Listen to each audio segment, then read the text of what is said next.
সোহাগের দাদি বলে, এখন চল চল চল, কাল সকালবেলা আমাদের পিঠে বানাতে হবে।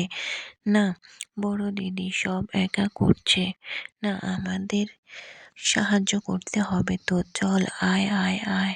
সোহাগ তার দাদির কে চাল বের করে দিয়ে বলে, এ নাও আতপ চাউল, নারকেল দিচ্ছি 4টে, নারকেল দিলাম, যদি আরো লাগে বলবে, আরো আছে, দেব। তখন সোহাগের ছোট বোন বলে, আর গুড়? তখন সোহাগ আদরের সুরে বলে, গুড়ও আছে। তখন সোহাগের দাদি বলে, পিঠে তৈরি করার তাহলে তো সব কিছুই মজবুত আছে। হ্যাঁ, অবশ্যই থাকবেই না পার কেন? এ কি আর আমাদের গরিব মানুষের ঘর? বড়লোকদের বাড়ি বলে কথা, মজবুত তো থাকবেই। তবে আমাদের নাত জামাই কিন্তু ভালো দিনে পিঠে খেতে চেয়েছে। সোহাগ বলে, ভালো দিন মনে?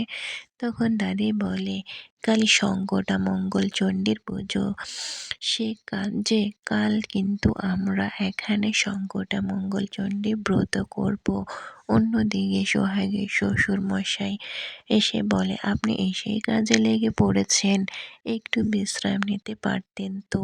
তখন দাদি বলে, বিশ্রাম নেই আর কি, আর সময় আছে কর্তাবাবু, কাল তো ভোর থেকে উঠে পিঠে বানাতে হবে, তার জন্য চাল কাটতে হবে, নারকেল কোড়াতে হবে।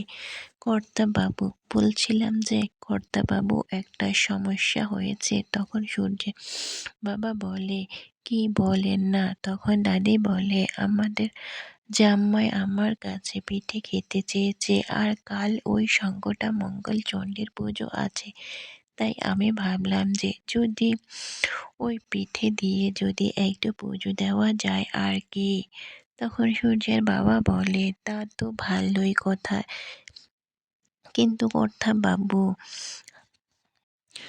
গ্রামে তো আমরা উনুনে বসে পিঠে বানাতাম, কিন্তু এখানে তো গ্যাসের ব্যাপার, সে ব্যাপার। তখন সূর্যের বাবা বলে, আপনি বাড়ির বাগানে একটু উনুন তৈরি করে পিঠে বানাতে পারেন।